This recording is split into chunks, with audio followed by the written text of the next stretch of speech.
Vamos abrir a nossa Bíblia, irmãos, em nome de Jesus. Eu havia falado com os irmãos que nós íamos começar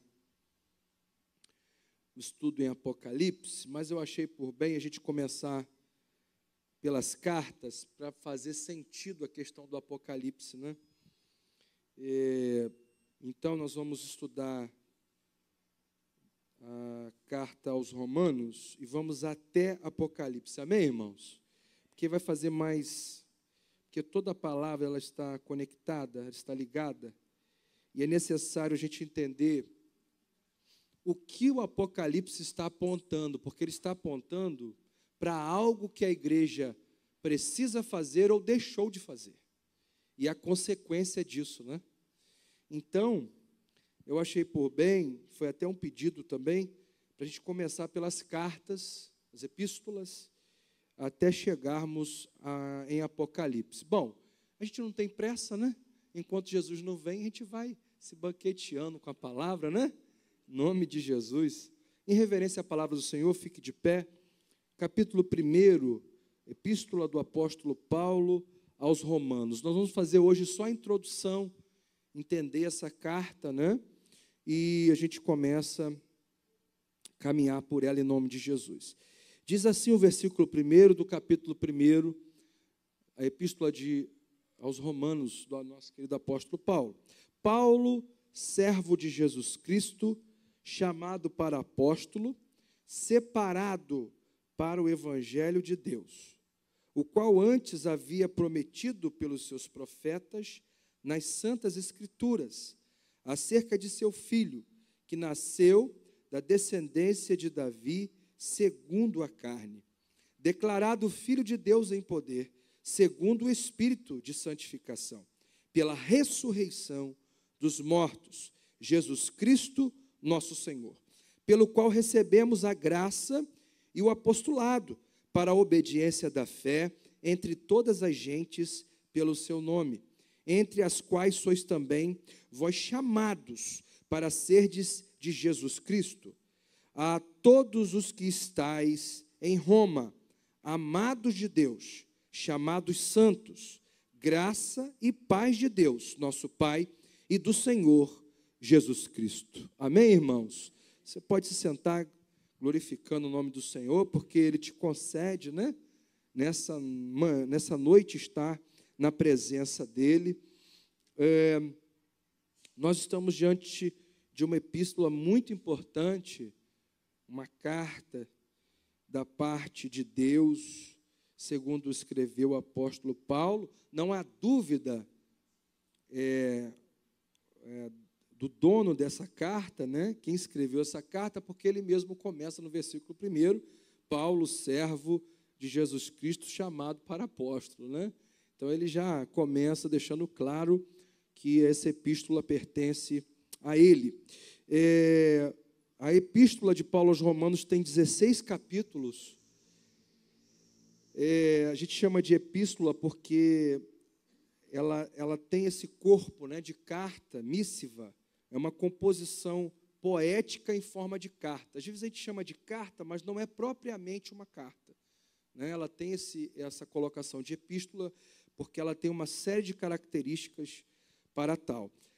Carta, ela tem uma outra formação, mas às vezes a gente vai ver em algumas traduções escrito carta, né? Porque também parece muito.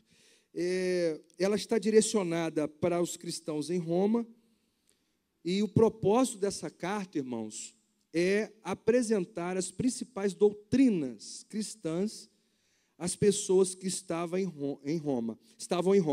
É interessante que essa carta ela é muito especial, porque ela trabalha dois povos dentro de Roma, né? Os gentios e os judeus.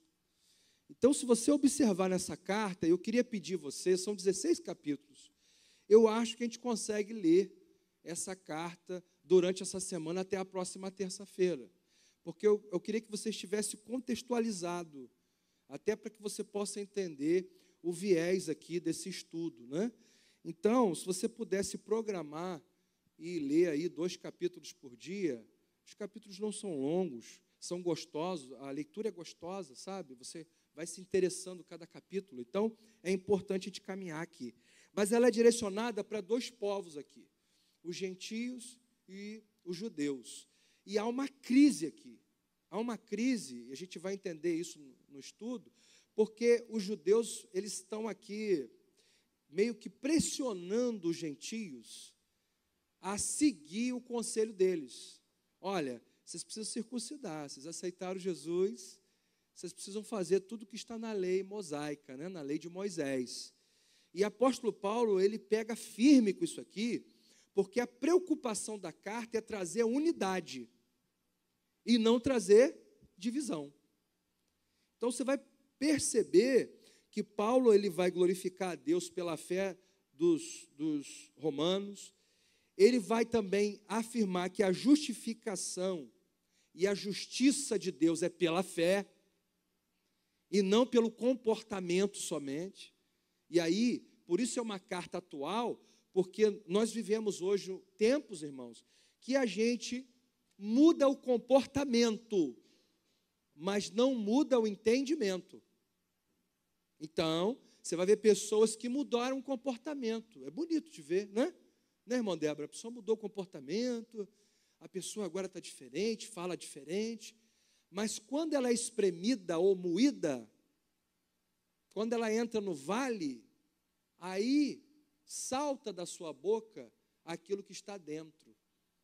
E às vezes o comportamento externo não é mudança interna. É por isso que o Senhor vai falar, né, através dos profetas: olha, eu não quero o sacrifício de vocês, eu quero que vocês rasguem o coração. Então observe que há uma atenção da parte de Deus para o movimento que acontece externamente, mas não há um movimento de mudança interna. Então o apóstolo Paulo está chamando a atenção aqui dos romanos, dizendo: olha, a justiça e a justificação da parte de Deus vem pela fé, e não somente pelo comportamento. Ah, pastor, então o senhor está dizendo que eu não preciso mudar meu comportamento? Jamais. Logicamente, quem muda por dentro, muda por fora. Mas eu estou falando das pessoas que mudam por fora, mas não mudam por dentro. O primeiro trabalho que Deus quer fazer em mim e você é mudar por dentro. Porque mudar por fora, irmãos, é rápido. É o tal da pintura, né? A gente vai lá e resolve. Mas mudar por dentro leva tempo. Porque só nós sabemos quantas trevas temos para dissipar, né? Na nossa caminhada, os erros que cometemos, os deslizes, as falhas, e nós precisamos ir consertando. Não é esquecendo o que foi feito, mas voltando atrás, se arrependendo e consertando aquilo que a gente deixou para trás sem consertar. Por isso que a fé, ela nos faz voltar. Ela não nos faz ir adiante sem consertar. Porque aquilo que eu deixei por fazer, eu preciso resolver. Por isso que você vai ver que pessoas que mudam só por fora, elas tocam o barco dali para frente. Não, acabou e tal, vamos embora. Não, irmão. Se Deus está mudando de dentro para fora, Deus vai dizer para você o que você precisa resolver, né? Situações, mentiras, intrigas. O Senhor vai mostrando para a gente vai consertando, colocando tudo no devido lugar, para não haver brechas. Pastor, brechas é algo que pode atrapalhar a minha vida, não só a sua, a vida da igreja. Exemplo, Acã. Acã deu uma brecha. Quem perdeu foi só Acã e a família? O povo inteiro. O povo inteiro perdeu. Foi vergonhoso. Morreram pessoas, famílias ficaram sem os seus pais, porque uma pessoa resolveu dar brecha. Por isso, irmãos, que nós, como cristãos, nós temos que ter um compromisso primeiro com Deus e depois com os nossos irmãos. E aí o Senhor vai dizer algo forte, né? Se você diz que ama a Deus, mas não ama o seu irmão que está do teu lado, então você é mentiroso. Olha como que essa conexão precisa estar alinhada, né? Então o apóstolo Paulo ele vai tratar isso aqui com os romanos, porque há uma guerra aqui, né? A gente vai tratar isso mais à frente. Propósito, apresentar as principais doutrinas cristãs às pessoas que estavam em Roma. Qual é a ocasião histórica aqui? Paulo escreve essa carta pouco antes de ir para Jerusalém, porque ele passa alguns meses ali em Corinto, então ele vai produzir essa carta. Há uma expectativa de Paulo de visitar os romanos. Ele até então não conseguiu, mas a notícia chegou da fé daqueles homens, né? De como eles estavam firmes na fé. Eu quero que você entenda que quando eu falo de igreja em Roma, não é como a gente está vendo aqui hoje, amém, irmãos? Não é uma igreja estruturada, né? 100 pessoas reunidas, né? A igreja lá montada. Não, irmãos. É dentro de casa, são famílias. Pai, mãe, filhos, de repente alguns vizinhos que aceitaram Jesus Cristo. Então Paulo está escrevendo essa carta aqui para lares. Não existe ainda uma igreja, né, formada, estruturada fisicamente, mas a igreja espiritual estava pronta. Amém, irmãos? Está vendo como que primeiro muda por dentro para depois ter aparência? Então não tinha igreja que você podia olhar com seus olhos, aquela igreja física igual essa aqui. Mas a igreja espiritual, orgânica, o corpo de Cristo já estava ali instalado em Roma. Por isso que Paulo vai trabalhar com esses irmãos, porque nessa ocasião histórica aqui, há esses dois grupos, e eles estão em conflitos, porque há uma dificuldade do judeu entender que a fé, somente a fé, pode trazer a circuncisão do coração. Lembra que Paulo vai falar isso? Da circuncisão do coração? Então, para o judeu é difícil entender isso, porque ele vem incutido na mente dele o quê? A fé mosaica. Então há todo um trabalhar. Então você vai encontrar judeus que aceitaram a Jesus Cristo, mas já estão circuncidados. E eles vão dizer, não, tem que fazer igualzinho, está lá, porque Jesus veio de Moisés. Então Davi, eles vão entrelaçar aquilo tudo, e realmente é verdade. Só que Jesus ele vai fazer uma nova aliança no seu sangue. Então fica difícil para esse povo aqui entender. Amém, irmãos? Aí ele vai trabalhar sobre a justificação pela fé. Olha o que a justificação pela fé significa, irmãos. Isso é muito lindo. A justificação pela fé significa o ato jurídico da parte de Deus, em que ele declara como justos homens injustos. Então há um ato jurídico da parte de Deus em Cristo Jesus, de falar, não, era injusto, mas agora está justificado pelo sangue do Cordeiro. Você sabe por que você hoje é um justificado? Porque Jesus passou o seu sangue. Porque o sangue dele nos lavou, nos purificou, aleluia, de todo pecado. Então, enquanto Satanás olha para mim e para você e fala, é um injusto, Deus fala do céu, não, ele foi justificado. Porque o que pesava sobre a humanidade recaiu sobre Cristo. E ele pagou um alto preço para que eu e você estivéssemos aqui. Irmãos, você sabe por que a igreja ela tem dificuldade em caminhar na presença do Senhor? Porque Satanás nos faz esquecer o alto preço que Cristo pagou por nós. Olha, eu sempre falo isso aqui, não se acostume com a presença de Deus. Quando eu digo isso é no mau sentido da palavra. Não se acostumar com a presença de Deus é banalizar a presença. É estar tanto na presença, na cobertura do Senhor, que você já não dá mais valor àquilo ali. Você está acostumado. Eu falei aqui na ceia e volto a falar. Lembra do jovem que estava em pecado na igreja? A família de Chloe vai denunciar aquele irmão. Vai denunciar aquele problema que está ali na família. Né? Porque aquele jovem está se deitando com a mulher de seu pai. E a igreja está tocando barco. Mas a família de Chloe se levanta e denuncia. Glória a Deus, irmão. Glória a Deus que tem gente ainda que vê, que entende que a presença de Deus não pode ser levada de qualquer maneira. Provavelmente eles sentiram a falta da graça de Deus na igreja e eles foram procurar o que está dando errado aqui. Olha o pecado de Acanho. O que está acontecendo? Por que eu não sinto mais a presença de Deus? Aí foram analisar. Opa, esse jovem aqui, ó, foram lá, avisaram a Paulo e falaram, pode falar que é a gente que está denunciando, tá? Porque, irmãos, isso é coisa de crente. Não é? Ah, pastor, eu vim fazer aqui uma coisa, fulano está assim. Quem falou? Não, eu não posso falar quem falou, então eu não vou receber a denúncia. Ué, tem que saber quem falou. E não é saber quem falou para espizinhar, não, irmão. É o cuidado. Olha, a irmã Débora veio trazer para mim o assunto tal, vou trazê-la aqui, ela é testemunha, ela viu, mas não é para sarar, é cuidado.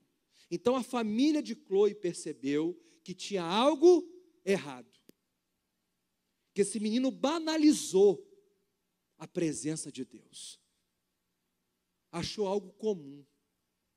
As pessoas, irmãos, hoje, não estremecem mais na presença do Senhor, mas não tremem mais diante de Deus, não. Hoje a gente abre a Bíblia e lê como se fosse um livro comum. Algumas pessoas, não são todas. Eu sei que tem gente aqui que treme diante da palavra do Senhor. Eu sei que tem. Mas tem gente aí que, ó, lê, abre isso aqui, ó, como se fosse um livro comum. Isso aqui não é livro comum, não, filho. Isso aqui é a boca de Deus na terra. Tem vida aqui, ó. Se você ler a palavra do Senhor e entender que essa palavra aqui é viva pelo seu Espírito Santo, ele pode mudar a tua história, a tua vida.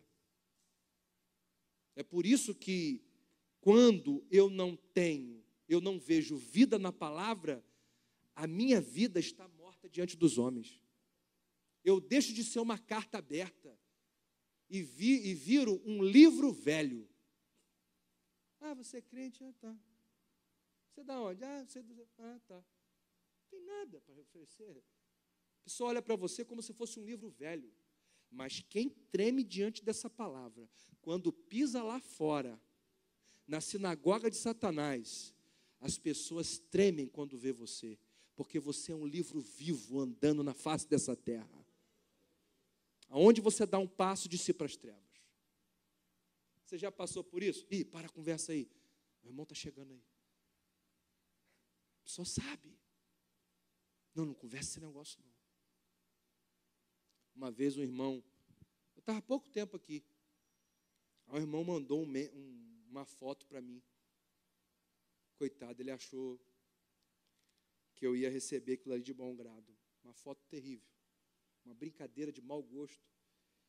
Aí eu falei com ele assim, meu irmão, você quer continuar caminhando comigo? Você me quer como seu pastor? Nunca mais brinque dessa maneira comigo.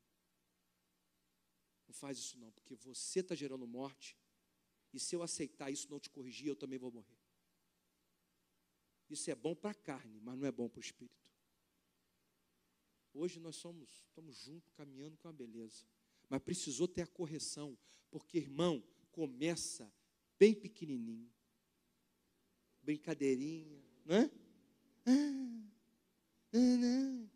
Daqui a pouco, está o homem lá afundado em pornografia, entra na igreja, abre a Bíblia como se fosse um livro qualquer, e ainda tira a glória de Deus. Por quê? Porque tem fogo estranho no meio da congregação. Por isso, irmãos, nós precisamos lutar pela nossa vida espiritual, entender o preço que Cristo pagou pela minha e sua vida. Foi um alto preço, não foi preço para você brincar, mas foi preço para você estar na presença dele, fazendo tudo o que você pode fazer, para a honra e para a glória dele, porque o nome dele precisa ser glorificado. Amém, irmãos? Glória a Deus. A justificação pela fé significa o ato jurídico da parte de Deus em que ele declara como justos homens injustos, por causa do mérito de Jesus. É por causa do mérito de Jesus que Deus transforma injustos em justos. Aleluia. Foi a glória, foi a presença de Jesus, foi o amor de Jesus Foi a presença do Eterno que nos trouxe do império das trevas para o reino da sua maravilhosa luz. Então há um deslocamento da parte de Deus de injusto para justo. Mérito de quem? Jesus Cristo de Nazaré. Amém? Glória a Deus. Você entende isso nessa noite? Qual é a preocupação de Paulo nessa carta? Defender a unidade entre judeus e gentios. Os judeus se sentiam superiores aos gentios por terem recebido a lei de Moisés. Paulo deixa clara a unificação de judeu e do gentio no pecado por causa da queda. Então ele vai dizer assim, olha, para por aí, tanto o judeu quanto o gentio caíram. Ninguém aqui estava pronto, não. Tanto o judeu como o gentio, todos vocês tiveram a mesma queda. Ele deixa isso claro. Porque havia um espírito de soberba da parte do judeu.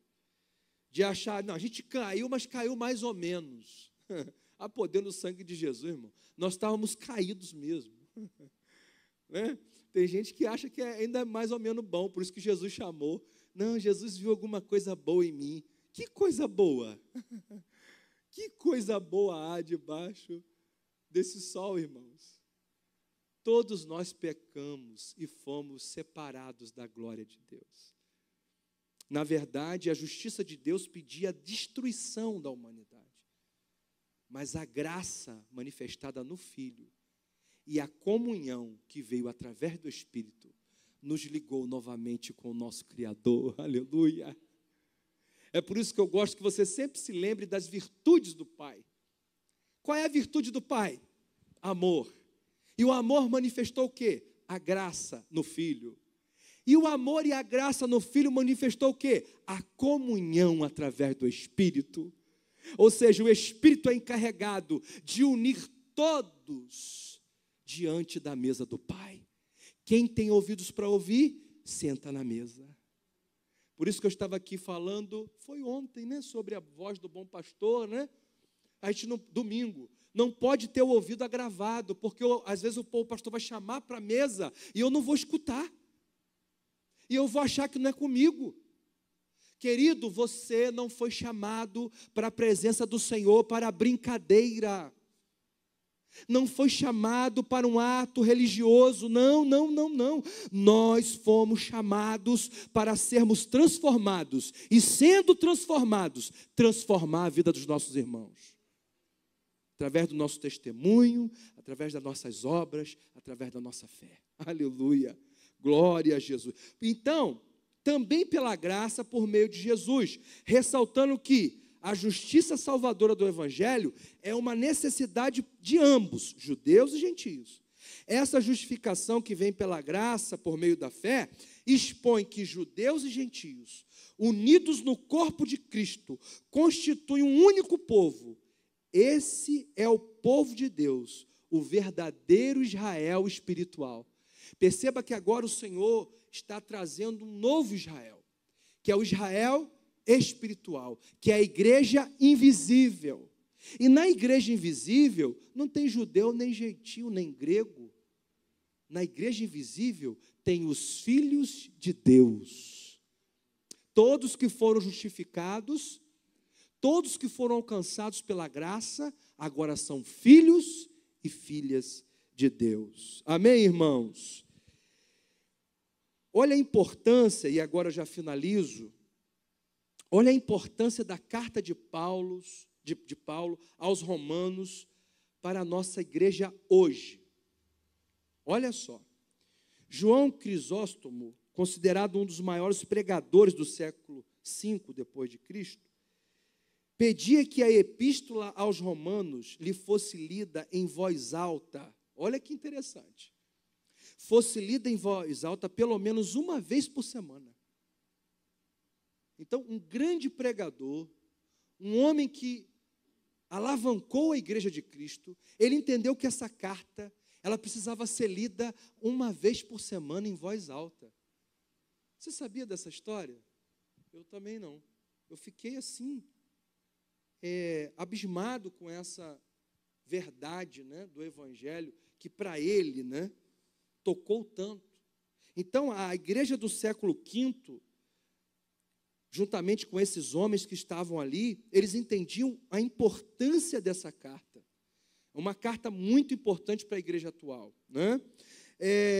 Vai dizer também aqui que Agostinho, Lutero, John Wesley, eles vão declarar abertamente que vieram a firmeza da fé através do impacto de Romanos em suas vidas. Então você vai encontrar John Wesley, Agostinho e Lutero dizendo a firmeza da fé veio até nós através da carta aos Romanos. Olha que carta maravilhosa e poderosa da parte de Deus, né? Todos os reformadores consideravam Romanos como sendo a chave divina para o entendimento de toda a Escritura. Isso também me chamou muita atenção. Certamente o estudo da Epístola aos Romanos é algo vital e necessário para a nossa saúde, entendimento e crescimento espiritual. A carta aos Romanos é tão atual nos dias de hoje, quanto nos dias em que foi escrita para aqueles irmãos de Roma no século I depois de Cristo. Amém, irmãos? Então eu quero que você, eu estou trazendo aqui esse entendimento, essa introdução nessa noite, para que você leia a carta com outros olhos. É uma carta que vai trazer saúde espiritual, é uma carta que vai trazer entendimento para a sua vida e vai trazer crescimento. Então essa carta, eu queria que você lesse ela durante essa semana. Se você puder ler toda, são 16 capítulos. Se você puder ler, vai ser uma bênção, porque isso vai acrescentar. Conforme eu for caminhando aqui, o Espírito Santo de Deus vai confirmar no seu coração que você leu. Jesus é verdade, eu li, é isso mesmo. Glória a Deus. Isso vai ajudar você. Irmãos, se os nossos pais, os nossos teólogos, disseram que essa carta trouxe firmeza na fé, então eu acredito que ela pode também acrescentar a nossa fé em nome de Cristo Jesus. Amém, irmãos? Glória a Deus. Então, vamos ao esboço da carta de Paulo, para a gente entender como que a gente vai caminhar, né? Na próxima terça-feira, nós vamos trabalhar essa parte da saudação de Paulo e a introdução pessoal, juntamente com a justiça de Deus para os judeus e os gentios. Depois nós vamos trabalhar a pecaminosidade universal da humanidade. Depois nós vamos falar sobre a justiça de Deus para a justificação, graça que reina através da justiça de Deus, demonstrando sua justiça em relação aos judeus e aos gentios, justiça de Deus compreendida e expressada na vida do seu povo, e aí os planos de Paulo e as suas saudações finais. Então nós vamos trabalhar essa carta de maneira bem tranquila e vamos caminhar no Espírito. Nós vamos trabalhar ponto a ponto. Amém? Como eu tenho alguns minutos para não cansar os irmãos, mas vou usar só mais um minuto, eu queria que você observasse aqui no primeiro versículo, que você se deleitasse aqui de algo eterno para a nossa vida. Paulo. O nome dele é Paulo. Mas ele tem um nome, mas depois do nome ele já diz o que aqui ele veio, né? Servo de Jesus Cristo. Como você é conhecido? Seu nome eu sei. Mas o que vem depois do seu nome? Pelo que você tem lutado? Qual o seu sonho? O que faz você levantar de manhã? Por que você está aqui na igreja? Medite sobre isso. Paulo. Mas depois de Paulo, qual é a primeira coisa mais importante que ele quer deixar claro? Servo de Jesus Cristo. E como ele se entende servo de Jesus Cristo, ele também entende o chamado. O chamado para o envio, para sair, para anunciar. Porque ele entende que foi separado. Querido irmão e irmã, você foi separado. Oh, aleluia. Você não está solto, você não está perdido, você não está... O Senhor está dizendo para mim e para você nessa noite, nós fomos separados. O Senhor olhou e falou assim, não. Silas não. Esse aqui eu vou conservar. Israel também eu vou conservar. Vai passar as batalhas, mas eu vou conservar, porque ele precisa aprender da minha palavra. Lili eu vou conservar. Separado. Eu acho que o Senhor está nos chamando para tirar tudo que vem depois do nosso nome.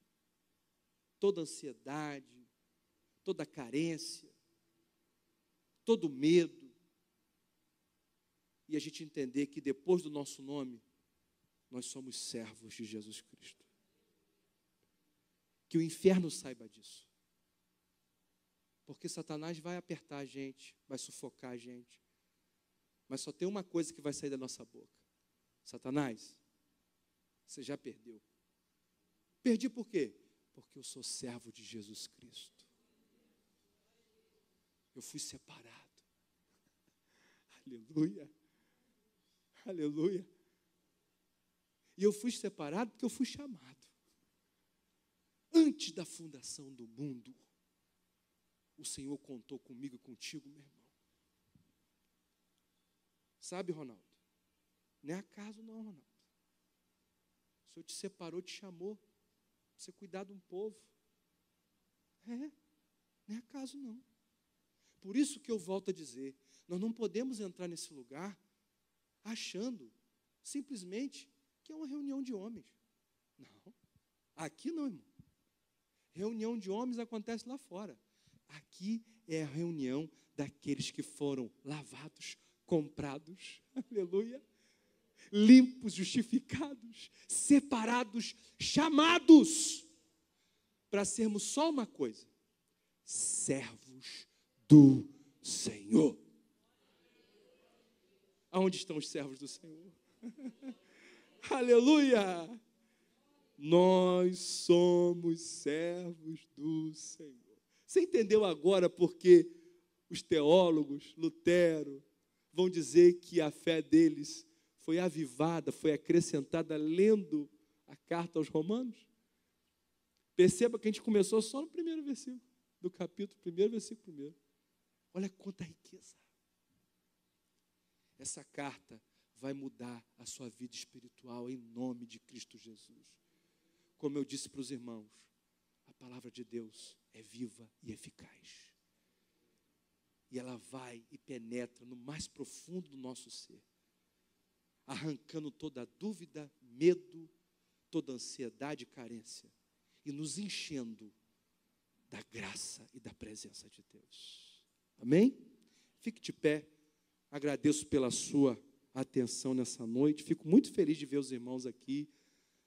A igreja cada dia, tem caminhado mais para essa busca de oração e palavra. Eu glorifico a Deus pela sua fidelidade. Você que está no nosso canal, a intenção de eu colocar esse trabalho ao vivo é para que aqueça teu coração e você venha para cá. Amém?